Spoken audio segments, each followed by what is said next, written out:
ओम शांति। आज हम 21 मई के प्यारे बाबा के साकार मधुर महावाक्य सुनेंगे। रोज़ बाबा हम बच्चों को यही स्मृति दिलाते हैं कि अब ये पुरानी दुनिया और ये पुराना छीछी शरीर छोड़कर वापस घर चलना है। तो आज भी बाबा ने यही याद दिलाया कि अपनी अवस्था अगर फर्स्ट क्लास बनानी है और निरंतर खुशी में रहना है तो इसके लिए एक ही बात याद रखो कि अब हम ये पुरानी दुनिया और पुरानी देह छोड़ अपने घर जाएंगे और फिर हमें नई दुनिया में आना है और कंचन काया सर्वगुण संपन्न बनकर राज्य करना है। तो बाबा ने कहा कि अगर ये याद रहे तो अंत घड़ी हमारी सुहावनी रहेगी, हम खुशी खुशी शांति धाम जाएंगे। साथ साथ बाबा ने कहा कि अपना नियम पक्का करो कि रोज़ हमें ज्ञान स्नान करना है और याद की यात्रा करनी है। अगर ये दोनों नियम पक्के होंगे तो आत्मा बहुत शक्तिशाली बन जाएगी। तो सुनते हैं आज के मधुर महावाक्य। मीठे बच्चे, सदैव याद रखो, बहुत गई थोड़ी रही, अब तो घर चलना है। इस छीछी शरीर और दुनिया को भूल जाना है। क्या कह रहे हैं बाबा? सदैव याद रखो, बहुत गई थोड़ी रही, अब तो घर चलना है। इस छीछी शरीर और दुनिया को भूल जाना है। प्रश्न है, कौन सा नशा निरंतर रहे तो स्थिति बड़ी फर्स्ट क्लास होगी? उत्तर है, निरंतर नशा रहे कि मिरुआ मौत मलूक का शिकार। हम मलूक अर्थात फरिश्ता बन अपने माशूक के साथ घर जाएंगे। बाकी सब खलास होना है। अब हम इस पुरानी खाल को छोड़ नई लेंगे। यह ज्ञान सारा दिन बुद्धि में टपकता रहे तो अपार खुशी रहेगी, स्थिति फर्स्ट क्लास बन जाएगी। सारा दिन ये ज्ञान अगर बुद्धि में टपकता रहे तो बाबा कह रहे हैं अपार खुशी रहेगी और स्थिति फर्स्ट क्लास बन जाएगी। गीत है यह, कौन आया आज सवेरे सवेरे। ओम शांति। यह किसने कहा? बच्चों ने। अति इंद्रिय सुख में जीवन में आकर कहते हैं बेहद का बाप आया हुआ है। किस लिए बेहद का बाप आया है? किस लिए आया है? इस पतित दुनिया को बदल पावन दुनिया बनाने। पावन दुनिया कितनी बड़ी होगी? पतित दुनिया कितनी बड़ी है? ये तुम बच्चों की बुद्धि में आना चाहिए। भले दुनिया कितनी भी बड़ी हो, लेकिन विशेष जो आबादी है, जनसंख्या है, वो तो हम अगर देखें तो पतित दुनिया में कितनी करोड़ों की जनसंख्या और पावन दुनिया में सिर्फ 9 लाख। तो बाबा कहते इसीलिए वहाँ सुख, एक एक आत्मा अपार सुखों का अनुभव करती है। तो इसीलिए बाबा कहते यहाँ कितने करोड़ों मनुष्य हैं, इनको पतित भ्रष्टाचारी दुनिया कहते हैं। मीठे मीठे बच्चों को दिल में आना चाहिए हमारी नई दुनिया कितनी छोटी होगी, हम कैसे राज्य करेंगे। हमारे भारत जैसा कोई देश हो नहीं सकता, है ना। सतयुग में एक एक आत्मा इतने बड़े बड़े राज्य की अधिकारी रहेगी। तो बाबा कहते हमारे जैसा भारत जो इतना पवित्र देश है हमारा, वैसा देश और कोई हो नहीं सकता। यह कोई नहीं समझते भारत स्वर्ग था, उस जैसा कोई देश हो नहीं सकता। इसलिए भारत की ही महिमा में गीत कितने बनाए गए हैं। भारत सोने की चिड़िया थी, वंदे मातरम कह के भारत भूमि की महिमा करते हैं।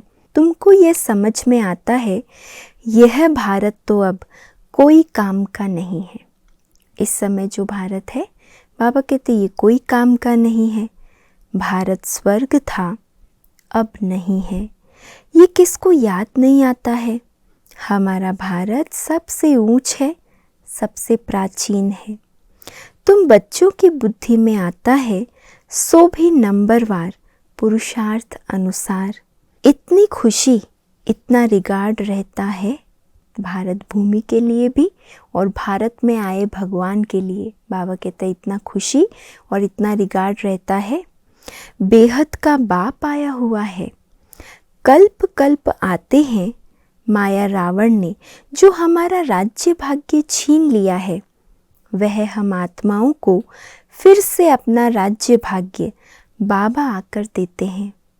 ऐसे नहीं कि कोई लड़ाई से छीना गया है, नहीं, रावण राज्य में हमारी मत भ्रष्टाचारी हो जाती है, श्रेष्ठाचारी से हम भ्रष्टाचारी बन जाते हैं। दुनिया देखो कितनी बढ़ गई है, हमारा भारत देश कितना छोटा था। स्वर्ग में कितने सुखी रहेंगे, हीरे जवाहरात के महल होंगे, वहाँ रावण होता नहीं। तुम बच्चों की बुद्धि में खुशी होनी चाहिए, अति इंद्रिय सुख रहना चाहिए। बाप कहते हैं देही अभिमानी बनो। मुख्य शिक्षा बाबा की, देही अभिमानी बनो। देह का भान तोड़ने के लिए बाबा ने कहा था 108 चत्तियों वाला कपड़ा पहनो। शुरू में बाबा ने सभी बच्चों का देह भान तोड़ाने के लिए ऐसे ऐसे कई प्रकार से विधि अपनाई, ताकि बच्चे जो बहुत बड़े बड़े घरों से, सिंधी परिवार से दादियाँ थी, तो वहाँ तो बहुत ठाट बाट से रहे, फिर यज्ञ में तो सिंपल जीवन, तो कैसे वो देह अभिमान टूटे। तो बाबा कहते थे उस समय 108 चत्तियों वाला कपड़ा पहनो। भल बड़े आदमियों से, जवारियों से कनेक्शन था, वह नशा टूटे कैसे, देही अभिमानी बनना पड़े। हम आत्मा है, ये तो पुराना शरीर है, इनको छोड़ नया फर्स्ट क्लास शरीर लेना है। सर्प तो एक खाल छोड़ दूसरी ले लेते हैं। तुम बच्चों की बुद्धि में ज्ञान है, यह पुरानी खाल छोड़ हम दूसरी नई लेंगे, फिर दूसरा शरीर मिलेगा। ये तो सारा ज्ञान बच्चों की बुद्धि में टपकना चाहिए। ये तो छीछी दुनिया है, इनको देखते हुए भी बुद्धि से भूलना पड़ता है। हम यात्रा पर जा रहे हैं, हमारी बुद्धि का योग घर तरफ जा रहा है। अभ्यास तो करना पड़े ना। ये शरीर भी पुराना है, दुनिया भी पुरानी है। साक्षात्कार कर लिया है, अब यह देह और देह के सब संबंध छोड़ घर जाना है। अंदर में खुशी होती है, आत्मा को दिल के अंदर बहुत खुशी की बात है ये, और अंदर अनुभव होता है कि अब हम ये दुख की दुनिया पर आई रावण का राज्य छोड़ अपने घर जाएंगे। अभी हमको वापस जाना है। बुद्धि योग वहाँ लगाना होता है, एक दो को यही सुनाना है, मन मना भव। यह बड़ा जबरदस्त मंत्र है। भल गीता तो बहुत पढ़ते हैं, परंतु अर्थ नहीं समझते। जैसे और शास्त्र पढ़ते हैं ऐसे पढ़ लेते हैं। यह किसकी बुद्धि में नहीं आएगा। हम भविष्य के लिए राजयोग सीख रहे हैं। बहुत गई, अब बाकी थोड़ा ही समय है। ऐसे ऐसे अपने को बहलाते खुशी में आना है। अपने आप को ऐसी खुशी की बातें याद दिलाते, इस तरह खुशी में उमंग में रहना है। ये तो सब खलास होना है। मिरुआ मौत, मल्लू का शिकार। मिरुआ और मल्लुक, इसमें ये दो बातें हैं। तो मिरुआ कौन है? जिसका शिकार किया जाता है, जो जानवर या पंछी, ये एक कहावत है। तो उसमें मिरुआ और मल्लुक, मल्लुक अर्थात शिकारी और मिरुआ अर्थात शिकार। तो एक ही घटना में एक के लिए खुशी का समय और एक के लिए दुख का समय होता है। मतलब जिसका शिकार हो रहा है उसके लिए तो दुख है, और शिकारी जो शिकार कर रहा है उसके लिए खुशी का समय, क्योंकि उसको वो शिकार मिलता है। तो बाबा भी कहते हैं इस अंतिम समय में जब विनाश का समय नज़दीक होगा तो दुनिया वाले तो दुख में अपना समय बिताएंगे, और आप बच्चों को बाबा ऐसे खुशी के, उमंग के और बहुत अच्छे साक्षात्कार करा के आप सभी को बाबा बहुत खुश रखेगा। लेकिन किन बच्चों को? जो ऐसे योग युक्त अवस्था वाले, ज्ञानमय अवस्था वाले होंगे। तो इसीलिए बाबा याद दिला रहे, मिरुआ मौत, मल्लुक का शिकार। हम मल्लुक बन अपने माशूक के साथ घर जाएंगे। ये आत्माओं का बाप बैठ शिक्षा देते हैं। है भी साधारण परंतु ऊंचते ऊंच है। बाप आए हैं बेहद का वर्षा देने, कल्प कल्प आते हैं। ये तो छीछी दुनिया है, ऐसी ऐसी बातें करनी होती है। इसको कहा जाता है विचार सागर मंथन। ये शास्त्र आदि तो जन्म जन्मांतर पढ़े हैं। हम भारतवासियों ने जितने जप तप आदि किए हैं उतना और कोई ने नहीं किया है। जो पहले पहले आए होंगे उन्होंने ही भक्ति की है और वही ज्ञान योग में भी तीखे जाएंगे। ये निशानी है, जो बहुत ज्ञान योग में तीखे जाते हैं माना उन्होंने भक्ति भी बहुत लगन से जास्ती भक्ति की है। इसलिए जैसे ही ज्ञान में निश्चय होता है तो ज्ञान योग में भी वो बच्चे बहुत तीखे चले जाते हैं। तो बाबा कहते वही ज्ञान योग में भी तीखे जाएंगे, क्योंकि उनको फिर पहले नंबर में आना है। देखते हो कोई कोई तो बहुत अच्छा पुरुषार्थ करते हैं। तुम बच्चे जो इस रूहानी सर्विस में लगे हो उनके लिए तो बहुत अच्छा है। सचमुच भट्टी में बैठे हैं वह संबंध अटूट हुआ है। और जो गृहस्थ व्यवहार में रहते यह सुनते सुनाते हैं तो पुरानों से भी तीखे जा रहे हैं। देखा जाता है नए आने वाले बहुत तीखे जाते हैं। तुम लिस्ट निकालेंगे तो मालूम पड़ जाएगा। पहले पहले तुम्हारी माला बनाते थे, फिर देखा कि कितने अच्छे अच्छे बच्चे 3-4 नंबर वाले भी निकल गए। बाबा ने माला में जिनको 3-4 नंबर में रखा वो बच्चे भी बाबा का हाथ छोड़कर चले गए, एकदम जाए प्रजा में पड़े। तो बाबा ने फिर माला बनाना बंद कर दिया, क्योंकि बाबा कहते आज आगे है कल देखो तो है ही नहीं। तो बाबा कहते ऐसे बच्चे प्रजा में चले गए। अब तुम्हारी यह स्टूडेंट लाइफ है। गृहस्थ व्यवहार में रहते साथ साथ यह कोर्स पढ़ते हो। बहुत बच्चे डबल कोर्स उठाते हैं, लिफ्ट मिलती है। तुम्हारा कोर्स है गृहस्थ व्यवहार में रहते यह पढ़ना। इसमें भी कन्याएं बड़ी तीखी जानी चाहिए। कन्याओं के कारण कन्हैया व गोपाल नाम भी गाया हुआ है तो गोप भी, क्योंकि प्रवृत्ति मार्ग है ना। तुम सतयुग में देवी देवता धर्म के थे। यह लक्ष्मी नारायण प्रवृत्ति मार्ग में राज्य करते थे। ये तुम्हारी बुद्धि में टपकना चाहिए कि हम क्या बनते हैं। देवताएं कितने फर्स्ट क्लास हैं, उन्हों के आगे जाकर महिमा गाते हैं। आप सर्वगुण संपन्न 16 कला संपूर्ण, हम पापी कपटी हैं। हम निर्गुण हारे में कोई गुण नहीं। अब इसमें भगवान को तरस नहीं खाना है व कृपा नहीं करनी है। वास्तव में तरस व कृपा अपने ऊपर ही करनी होती है। भगवान की बताई श्रीमत पर चलना माना खुद पर तरस करना। और परमात्मा का तरस व कृपा क्या है? वो आकर हम बच्चों को पढ़ा रहे, श्रीमत दे रहे हैं, यही उनकी कृपा है। तो बाबा ने कहा उस रास्ते पर चलना अर्थात अपने ऊपर कृपा करना। तुम ही देवता थे, अब क्या बन गए हो? अपने को देखो, फिर पुरुषार्थ कर देवता बनो। श्याम से सुंदर बनने के लिए पुरुषार्थ करना पड़ता है। ये तो भक्ति मार्ग में कहते हैं, मरते थे फलाने की कृपा हुई बच गए, उनके आशीर्वाद से।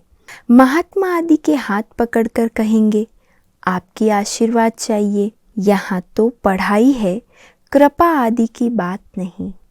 यहाँ तो कोई देहधारी गुरु है नहीं जो सिर पर हाथ रख दे और हमें कोई आशीर्वाद व कृपा दे दे। बाबा ने कहा ये तो पढ़ाई है, यहाँ कृपा की बात नहीं। मन मनाभव का अर्थ है ना। मंत्र तो बहुत देते हैं, अनेक प्रकार के हठ योग सिखाते हैं। हर एक की अलग अलग शिक्षा होती है। हठ योग के सैंपल देखने हो तो जयपुर के म्यूजियम में जाकर देखो। यहाँ तो कितने आराम से बैठे हो। बुद्धि में है हमको फिर से बाबा राज्य दे रहे हैं। वहाँ ही अद्वैत देवी देवता धर्म था, और कोई धर्म नहीं था। 2 हाथ से ही ताली बजती है। एक धर्म है तो मारामारी नहीं होती। अभी है कलयुग, कलयुग पूरा होगा तो भक्ति भी पूरी होगी। अभी तो मनुष्यों की वृद्धि कितनी होती रहती है। भारत की धरती नहीं बढ़ती है, धरती तो वही है, बाकी मनुष्य कम जास्ती होते हैं। वहाँ मनुष्य बहुत कम होंगे, दुनिया तो यही होगी। दुनिया कोई छोटी नहीं हो जाएगी। तो तुम बच्चों को बड़ी खुशी रहनी चाहिए। क्या खुशी रहनी चाहिए? हम योग बल से अपना राज्य स्थापन कर रहे हैं बाप की श्रीमत पर। दुनिया बाहुबल से स्थापना का कार्य करती है, लड़ाई झगड़े करती है, मार काट करती, अशांति फैलाती, तो भी उन्हें राज्य प्राप्त नहीं होता। और हम बच्चे शांति के पथ पर चलकर परमात्मा की याद में योग के बल द्वारा श्रीमत के मार्ग पर चलकर एक दूसरे को सहयोग, सद्भावना की मदद देकर अपना राज्य स्थापन करते हैं। तो बाबा ने कहा कितनी खुशी होनी चाहिए। बाप कहते हैं मामेकम याद करो तो तुम्हारे पाप भस्म होंगे। आत्मा में ही खाद पड़ी हुई है ना। सिर्फ कहते हैं सतो रजो तमो, ये नहीं दिखाती कि आत्मा में ही खाद पड़ती है। पहले गोल्डन एजेड थे, प्योर सोना थे, फिर चांदी पड़ती है, उनको सिल्वर एज कहा जाता है। चंद्रवंशी, अंग्रेजी अक्षर कितने अच्छे हैं। गोल्डन, सिल्वर, कॉपर, फिर आयरन। बाप समझाते हैं आत्मा में खाद पड़ी है, वह निकले कैसे। सतो से तमो बनी है, फिर तमो से सतो कैसे बने। समझते हैं गंगा में स्नान करने से सतो प्रधान बन जाएंगे, परंतु ये तो हो न सके। गंगा स्नान आदि तो रोज करते रहते हैं, कोई तो नेमी हो जाते हैं, नहर पर भी जाकर स्नान करते हैं। तुमको बाप कहते हैं, किसी का जैसे भक्ति में नियम होता है ना, बाहर जहाँ भी तालाब आदि होगा, नहरें होंगी, झील, या जैसे गंगा स्नान, ऐसा ज़रूर नियम से करेंगे। तो बाबा कहते हैं हमारा नियम क्या होना चाहिए, रोज़ हमें ज्ञान स्नान करना है और याद की यात्रा पर ज़रूर रहना है। ये दोनों नियम तो पक्के होने चाहिए। तो बाबा इसीलिए कह रहे हैं नियम रखो बाप को याद करने का, याद का स्नान और यात्रा करो। ज्ञान स्नान भी कराते हैं, योग की यात्रा सिखलाते हैं। बाप ज्ञान देते हैं, इनमें योग का भी ज्ञान, सृष्टि चक्र का भी ज्ञान है। बाकी शास्त्रों का ज्ञान तो बहुत देते हैं, योग को जानते ही नहीं। हठ योग समझ लिया है, योग आश्रम तो ढेर है। मन मना भव का मंत्र देंगे, लेकिन सिवाय बाप के कोई भी मनुष्य के पास ये ज्ञान नहीं है। अब 84 जन्म का चक्र पूरा हुआ है, फिर नई दुनिया होगी। तुम्हारी बुद्धि में है झाड़ की वृद्धि कैसे होती है। यह राजाई स्थापन हो रही है, सब इकट्ठे थोड़े ही जाएंगे।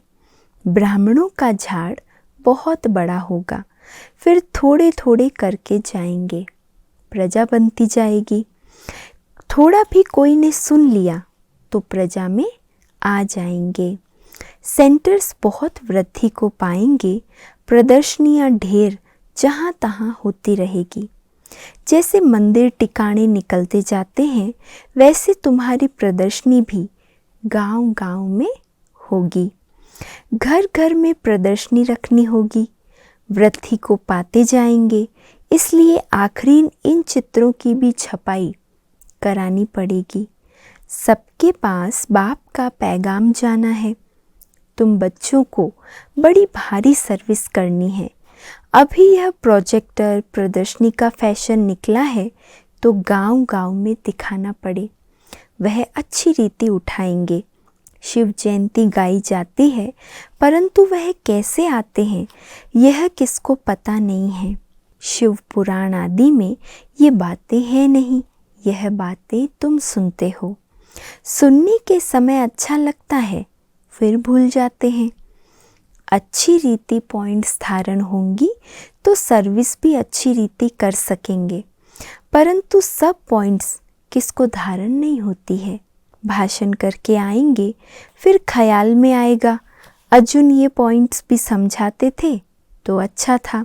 जिनको देह अभिमान नहीं होगा वह झट बताएंगे। देखो इसमें भी बाबा क्या समझाने दे रहे।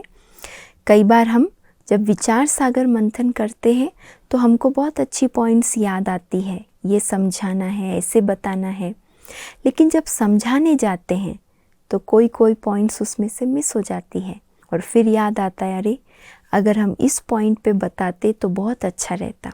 लेकिन उसमें भी बाबा खास क्या इशारा दे रहे, ये सच्चाई से कौन बताएगा कि मैं ये बताना भूल गया, अच्छी पॉइंट बताना भूल गया, जिनके अंदर कोई देह अभिमान नहीं होगा। अगर देह अभिमान है तो वो तो छुपाएंगे कि हमने अच्छी तरह नहीं समझाया, ऐसा सच्चाई से नहीं बता सकेंगे। भाषण कर फिर विचार करेंगे हमने यह पॉइंट्स सब ठीक समझाई, अर्जुन यह पॉइंट्स भूल गए हैं। पॉइंट्स कोई साथ नहीं चलनी है, ये है सिर्फ अभी के लिए, है ना। बाबा कहते ये तो अभी इस समय स्थापना का कार्य चल रहा है तो पॉइंट्स के द्वारा औरों को समझाना पड़ता है, फिर यह ख़त्म हो जाएगा। इन आँखों से जो कुछ अभी देखते हो फिर सतयुग में यह नहीं होगा। तुमको ज्ञान का तीसरा नेत्र अब मिलता है, अभी तुम त्रिनेत्री बनते हो। बाबा आकर तुमको ज्ञान दे रहे हैं जो आत्मा धारण करती है। आत्मा को तीसरा नेत्र मिलता है। ये ज्ञान कोई में नहीं है कि मैं आत्मा हूँ, इस शरीर द्वारा यह करता हूँ। बाबा हमको पढ़ाते हैं ये बुद्धि में रखना, इसमें मेहनत है। बच्चों को मेहनत करनी चाहिए और खुशी में रहना चाहिए। बस अभी हमारा राज्य आया कि आया। तुम जानते हो हमारे राज्य में क्या क्या होगा। तुम बच्चों को तो बहुत खुशी होनी चाहिए कि हम इस पढ़ाई से राज्य लेते हैं। पढ़ने वाले को मर्तबा याद रहता है। हम पढ़ते हैं भविष्य के लिए। अच्छा पढ़ेंगे तो राजगद्दी पर बैठेंगे। वे तो नामी ग्रामी हो जाते हैं। अभी लिस्ट निकालें, माला बनाए तो सब कहेंगे फलानी बच्ची को हमारे पास भेजो रिफ्रेश करने। भाषण करने वालों को बुलाते हैं तो उनका रिगार्ड भी रखना चाहिए। हमको इन जैसा होशियार बनना है। हर एक से गुण ज़रूर उठाना है। बाबा कहते अगर किसी को भाषण पे बुलाते हो, कोई होशियार महारथी है तो उनका रिगार्ड भी देना चाहिए, इतना उनके प्रति मन में सम्मान भी हो और उनसे सीखने की भावना भी होनी चाहिए कि हम भी इनके जैसा होशियार बने, ऐसा भाषण करना सीखें। अच्छा, मीठे मीठे सिकिलधे बच्चों प्रति मात पिता बाप दादा का याद प्यार और गुड मॉर्निंग। रूहानी बाप की रूहानी बच्चों को नमस्ते और हम सब रूहानी बच्चों की रूहानी मात पिता बाप दादा को याद प्यार, गुड मॉर्निंग और नमस्ते।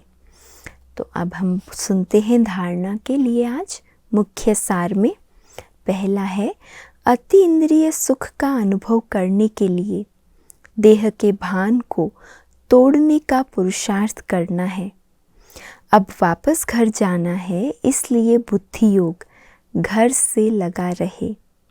दूसरा है गृहस्थ व्यवहार में रहते पढ़ाई भी पढ़नी है, डबल कोर्स उठाना है। ज्ञान का स्नान और याद की यात्रा करनी और करानी है। साथ साथ बाबा ने आज खुशी में रहने के लिए भी जो बातें बताई वो भी हम याद रखेंगे कि एक तो बाबा ने कहा पढ़ाई से हम इतना ऊंच मर्तबा पा रहे हैं, इस खुशी में रहना है। साथ साथ ये पुरानी दुनिया, पुराना शरीर छोड़ अब हम नया चोला लेंगे, नई दुनिया में जाएंगे, इस खुशी में भी हमें रहना है।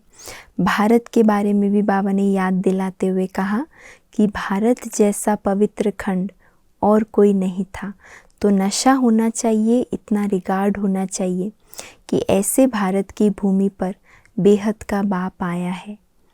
तो सुनते हैं आज का वरदान। न्यारेपन के अभ्यास द्वारा फरिश्ते रूप का साक्षात्कार कराने वाले निरंतर सहज योगी भव। न्यारेपन के अभ्यास द्वारा फरिश्ते रूप का साक्षात्कार कराने वाले निरंतर सहज योगी भव।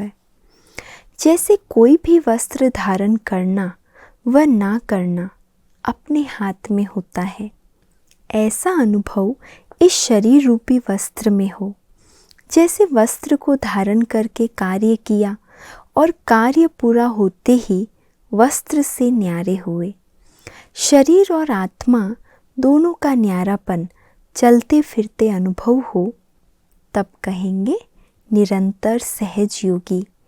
ऐसे डिटैच रहने वाले बच्चों द्वारा अनेक आत्माओं को फरिश्ते रूप और भविष्य राज्य पद के साक्षात्कार होंगे।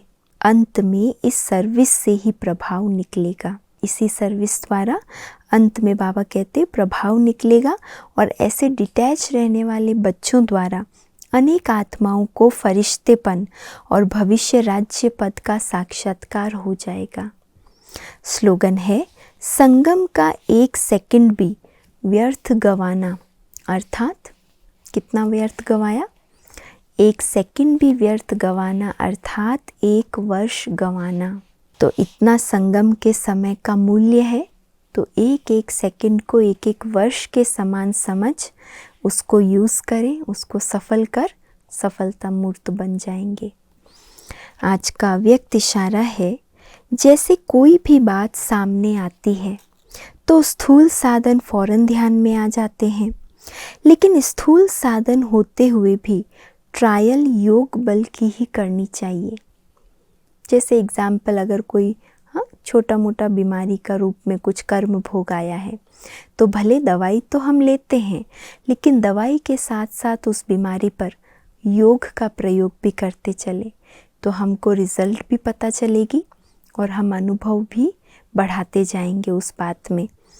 जैसे साइंस के यंत्रों द्वारा दूर का दृश्य सम्मुख अनुभव करते हो, वैसे साइलेंस की शक्ति से भी दूरी समाप्त हो, सामने का अनुभव आप भी करेंगे और अन्य आत्माएं भी करेगी। इसको ही योग बल कहा जाता है। इसी को योग बल कहा जाता है। अच्छा, ओम शांति।